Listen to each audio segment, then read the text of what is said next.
W imieniu Grupy Liberałów i Demokratów głos zabierze pani Ludford. 3 minuty. Mr President, I also would like to thank the rapporteur Claudio Fava for his excellent work and his cooperation with us, and also to thank Carlos Coelho for his assiduous and steady chairmanship. The area of justice and human rights in the EU is not working effectively. On the one hand, some member states have not implemented EU anti-terrorism laws passed 5 years ago, so we are not equipped throughout the whole EU to investigate and prosecute terrorist offences. In some member states, there is not even a definition of terrorism, so terrorists can escape conviction and imprisonment. Mr Farber recalled the London bombings, which we will sadly remember on Friday, and we also remember the Madrid ones. But if the same thing happened in some of our national capitals, there would be no prospect of terrorists being convicted. And I hope Mr Gavronsky and his friends are knocking on the doors of those national capitals which have not implemented the framework decision on terrorism. At the same time, it is apparent on the basis of credible indications that gross human rights abuses have taken place in the name of fighting terrorism, the so-called war on terror.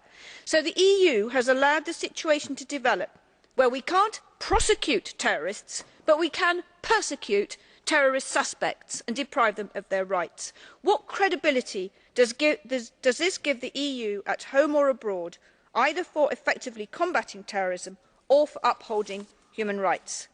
Let us be clear what we are saying in this report, that we have heard testimony and seen corroborating facts like flight logs, which attest to extraordinary renditions having taken place in Europe, and that it is highly implausible that governments or their agencies had no idea what was going on. We have not purported to be a court or to have the powers of an investigating police officer or prosecutor. But we have done enough in cooperation and complementarity with Dick Marty and the Council of Europe, with national MPs and judicial inquiries to shift the burden of proof. Once allegations are no longer speculative but are shown as credible, as is the case, then under European and international human rights instruments, member states have a positive obligation to investigate and to punish anyone responsible for human rights abuses. And I do hope that the Presidency is saying something different in private to their 24 EU government colleagues than it is saying here. I hope they are saying this conspiracy of silence must stop. To say, as the Minister did, that the treaties do not give the EU any powers is untrue.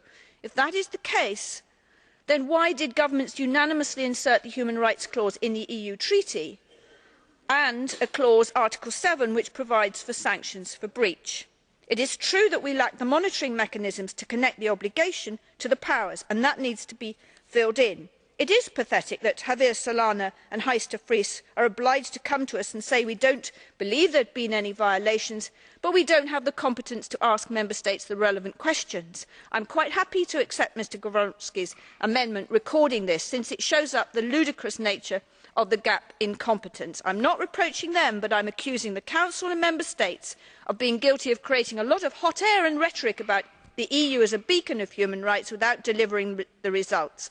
If you want our citizens to relate to the EU, I give you a cause worth championing.